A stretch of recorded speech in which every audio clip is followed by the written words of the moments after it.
Stand by.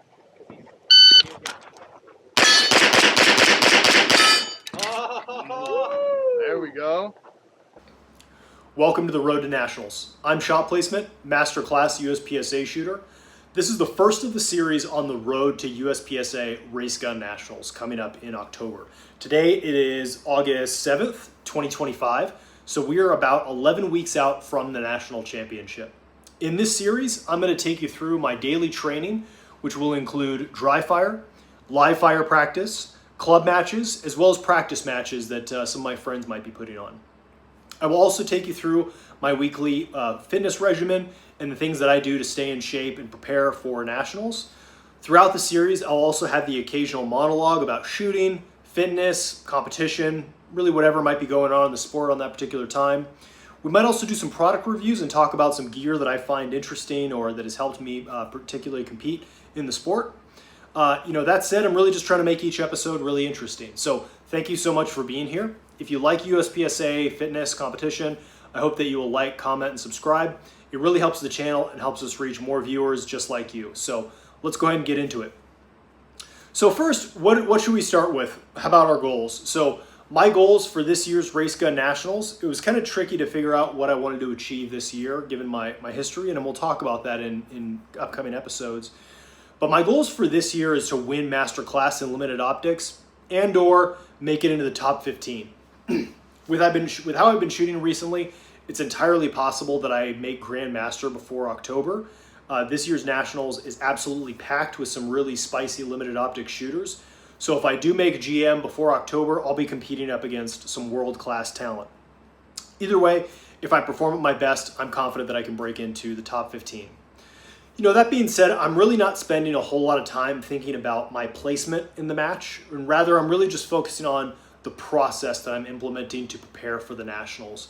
And what that includes really is the training and pushing my skills as far as possible before we actually reach October. And that means intense daily dry fire with the belt, practicing the mechanics of shooting every single day, weekly live fire practice, at least weekly, hitting the range, going out there and shooting, hitting as many club matches as I possibly can between now and then. We've got 11 weeks, so we've probably got 6 to 8 club matches coming up between now and then. And then finally, ensuring that I'm in peak physical shape for Nationals and really that I got a good level of endurance to be able to do the Nationals and compete the way that I want to compete physically. I know that if I'm disciplined and if I stick to my approach in the process, I can achieve some great things at the National Championship this year. And I'm really excited to just share that journey with you. Maybe you're just starting out in USPSA and want to see what a competitive routine looks like and what it takes to prepare for Nationals. Or perhaps you've already been shooting for a while already and you just want to pick up some tips and tricks. Either way, thank you so much for being here. I really appreciate it. Let's go ahead and get into today's first session of dry fire. All right, guys, starting off the dry fire session here today. I always start off every dry fire session real simple, just aiming in and drawing at a target. I've got, they're about quarter-sized targets placed at about 12 feet, so pretty good size target there to get started. Really just looking for a good solid index out of the holster. Onto the A zone, really trying to make sure we can get out there and that dot goes straight to the center of the A. Making a nice clean grab of the pistol and snatching it out of the holster. Typically, I'll practice both wrists below belt as well as wrists above shoulders for starting out. Really like to practice both. My particular club does have a lot of both for their stages. They mix it in quite a bit, so I practice both quite a bit. Funny enough, I don't really find a huge time difference between my wrists above shoulders and wrists below belt draw. For my standard draw, that is. Some stages, if I'm really trying to push the speed, I will switch from a snatch draw to a scoop draw. A scoop draw is different from a snatch draw in that I really will just place my hand directly below the holster and have my finger running around the back of the holster. And as I'm bringing my hands up, I'm literally scooping the gun out of the holster, so it's just kind of one fluid movement. There's really, there's times to use both. I think getting good at both is a good thing. 99% of the time, I'm sticking with a standard snatch draw just because I find it provides a cleaner grip. That said, the scoop draw is a little bit faster, so it really just depends upon the situation that I'm getting into. I'm sure we'll talk about that a bit more later on in the series, but right now in the session, I'm just moved over to just single target transitions, really trying to focus on the mechanics of moving my eyes and then the gun and stopping right on the A zone. You'll notice that in my transitions, especially at how wide they are apart in this particular situation, really putting my whole body into the transition. That's very important to have a good, fast transition, as well as an accurate transition. If you utilize your body, put your hips and your knees and your legs into it, when you transition, you'll find that you'll be much faster and much more accurate and have a lot more power to get from target to target. Doing the same thing here, except implementing a reload in the mix. Looks like we got a little bit of a flub draw that happens from time to time. Just throw that one away, redo it. Got a nice reload coming out. Going target, target, reload, target, target. Again, same targets, about quarter-size targets at about 12 feet. Target, reload, target, target. Yep, looks pretty good there. My general philosophy for dry fire is that I'm really trying to push the speed, trying to make sure that we're actually making speed adaptations. If you go into dry fire and you're just in your comfort zone, you're really not going to make many speed adaptations. To make speed adaptations and get faster at this game, you really have to be pushing the speed and pushing past your comfort zone. And so that means that there's going to be occasional mistakes where you biff a reload, you over transition on a target, you flub a reload, you flub a draw. I mean, these things just happen when you're doing it. It's just part of the game. In order to get faster, you just have to push through those points, and then really focus on the mechanics and trying to make each move successful and as fast as possible. Here we've got a little transition drill. I've got a couple of mini poppers set up down below. Targets behind a barrier, so we've got to have a little bit of footwork, a little short range footwork coming in. Mini popper, mini popper, mini popper, footwork with a reload, flubbed reload on that one. Finish it off. It's really important if you do have a biff in your dry fire, whether it be a biff draw or a biff reload, just continue practicing. Continue roll through that repetition and roll with it as if it's actually on a match, because it does happen occasionally in matches. So what I really try to think about when I biff something in dry fire is continue to correct the problem. Continue with the drill as if I was there in a match and I actually biffed it in the match. So these things happening, if you make a good recovery from a biff, you can reduce the damage that it does to your score. If you fall apart, obviously you're going to do a lot more damage. So to stay competitive, everybody biffs it occasionally. Just continue to roll with the mistake and try to correct it as if you were there in the match. So got a little array set up where there's a little bit of a need for just a slight lean. Interesting practice here to try to set it up. Got a little bit of wide transitions. I've got some targets set up pretty close to the 180, if not just beyond, having to set up and do a little footwork as we back up and retreat, as well as move into a position. Another flubbed reload there. Damn, I'm feeling like Jello hands today. Starting out with a bit of a move on the draw on a tight no-shoot target. Transition over to some close ones. Mini popper, mini popper, mini popper. Reload. Moving over. Nice.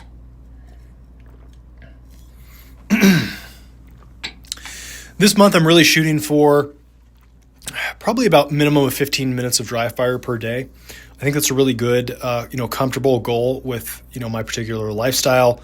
For the month of August, we're probably going to roll with that. When we get into September and October, I'll probably kick up the volume of dry fire, even more. So we might go to 2 15-minute dry fire sessions a day, and then maybe even 2 20-minute dry fire sessions per day. We'll see. Really trying to push hard this year and follow a hard process and hard training to get the best results we possibly can. So overall, feeling really good. I have been training this way already for a couple weeks. I just recently decided to start making a YouTube video to follow along with it because I realized nobody else was doing that. I think there's a lot of people who are protecting their training regimen and they don't want to inspire the competition, so to speak. I think we're already at a point really in the internet, in the age of the internet where, you can find all this stuff out and you can put 2 and 2 together. So why not just make a series where we have it all out in the open and everyone can train. That way we can produce really next level shooters and world-class shooters across the entire sport. Some more footwork and transitions, and some short stuff. Really, I've got a bunch of dry fire targets that are kind of splattered all over, in my garage, and I'll mix up different combinations and try to do different things, retreats, advanced, reloads, short footwork, long footwork, solid target transitions, plate racks, leans, try to bring in all of the mechanics that you're going to find in a match into your dry fire regimen. Because that's really what's going to produce the best results. If you neglect an area in your dry fire, you're not going to be ready for it when it comes time for the match. This is especially true when it comes to weak hand, strong hand. I'm going to expand on that a little bit more. Probably do a whole episode on strong hand, weak hand, and my thoughts about it. It's been an interesting area, and the sport is at an interesting place with strong hand, weak hand shooting. But let's continuing on here with some more drills.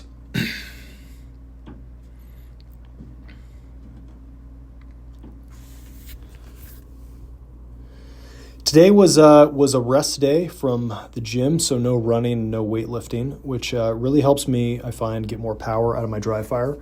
On days where I have, shoulders or, bicep or back, I find I just don't have as much power in dry fire, especially if I do it before. I'll probably move my routine around and try to do dry fire before I go to the gym. I work out pretty early in the morning, so it's going to be tough to do, but I think to get the best performance in every dry fire session I possibly can, I probably need to, move where my workout goes, since I'm prioritizing dry fire over the fitness.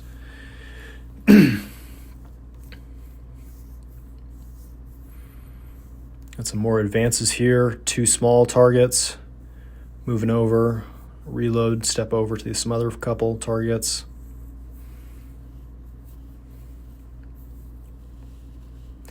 I'll set up my dry fire targets, in one particular configuration, and then I'll roll with that for about a month.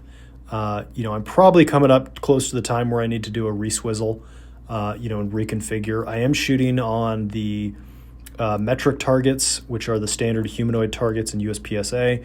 I will probably transition to some classic targets, or I'll try to get my hands on some zebras or hardcover targets, with the black that would denote the mic scoring zone if I biff a shot on them. Really try to push the accuracy element. My particular club, Rio Salado, they do a great job of bringing in lots of hardcover targets. And so you really got to be aiming. You can't just be, hosing a whole lot. And I think that's where we're at in the sport, is that, a very high level of shooting skill demand is placed on the shooter. I've seen some really wild hardcover targets recently, and I'm sure I can show you some match videos of what some of those will look like. It'll be interesting to see when the matchbook comes out for nationals, how many hardcover targets there were. I heard some complaints online about the recent nationals that were held in Ohio. There wasn't really a whole lot of hardcover. I think that was good for a particular reason. It rains quite a bit in Ohio, and the waterproof targets that they were using in Ohio were repellent to paint. And so if you were trying to run a match in the rain, you kind of have to make a trade-off. Do you want to do standard cardboard targets where you can get hardcover, or do you want to use waterproof targets that are going to be, you're not going to be able to apply those hardcover zones to the target, so it's kind of a hard decision to make if you're a match director. I definitely understand from a pure shooting skill perspective, we want to have hardcover targets in there. It really makes the game more interesting and increases the level of technical demand from shooting. That said, I understand why the match directors and the staff in Ohio decided to have the setup that they have. Changing gears a little bit, I've got a couple of really, really small humanoids targets set up that I'm aiming at, and I'm really focusing on aiming hard at them. They're probably simulating about a 50-yard target. So we got one 50-yard target, transition to the second 50-yard target, a little bit of a closer one, and then two close targets. Two 50-yard simulated targets there at the end of my garage, posted up on the inside of my door. I noticed the camera was in the way of one of my dry fire targets there, so I'm just moving the camera a little bit so I can move it when I transition over. So draw, target, target, target as we're moving, reload, target, target. Really good drill for aiming, as well as, trying to push the pace and aim as fast as I possibly can. It's funny. I noticed when I dry fire in this section of my garage where it's not covered with the horse stall mats, the magazines can hit the concrete. I think this really reinforces the importance if you're dry firing of having dedicated dry fire magazines. These mags, I'm using them every day. I am beating the crap out of them. They are, you see there, I'm dropping it, on the floor. You really got to make sure you have dedicated dry fire magazines that you're not using in the match. They just get way too damaged, from that, and just the level of abuse that I dish out to them, through daily dry fire. It's just kind of inevitable that they're going to get pretty banged up. I am using now the John Villagre training magazine inserts, so it adds the weight into the magazine. So the magazine weighs about what a full magazine would weigh. I think that's very important for dry fire. It's not so great to practice with just an empty magazine, because the magazine, that weight just isn't there, and when you're actually shooting, the magazine is going to feel different and behave differently in the hand and on the belt. And I mean, same with the gun. I mean, if the gun weighs, it's a significant difference when you have a full mag in the gun versus an empty mag. So I think it's important to practice with magazines that have a simulated weight inside of them to replicate what a full mag would be. Again, running the same drill. Again, really just trying to go for perfection with the aiming and try to make sure we get good results. And I see that dot right in the center of the A zone when I'm pressing the trigger. Again, on 50-yard simulated targets, it's hard to do. I really got to aim hard. Got to have very high level of focus to hit those. See what I need to see and move at sights pace, not try to overrun it. The hard thing in dry fire is really being honest with yourself. If you clip a C zone or a D zone or even get a mic, you really got to make sure you're seeing what you need to see to get in there. Or another biffed reload. Man, I'm really got jello hands today. I'm just going to keep the drills going. But again, it's really important just to be honest with yourself in dry fire. See where that dot is right when you press the trigger. Get the dot to where it needs to be when you press the trigger. Don't compromise on your speed, but just push that dot to exactly where it needs to go and moving at sights pace. Again, running the same drill, trying to get some perfect repetitions in here where we can.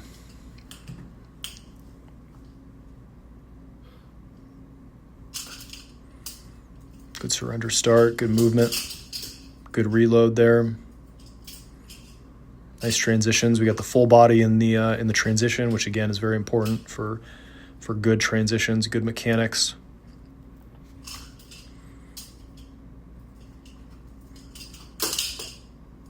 Kind of short on the magazine grasp there. Like to grasp the magazine a little bit more full with my finger placed all the way up. I think we're coming up on the final few repetitions here. Click, bum, bang, bang, bang, bang, bang, bang, bang.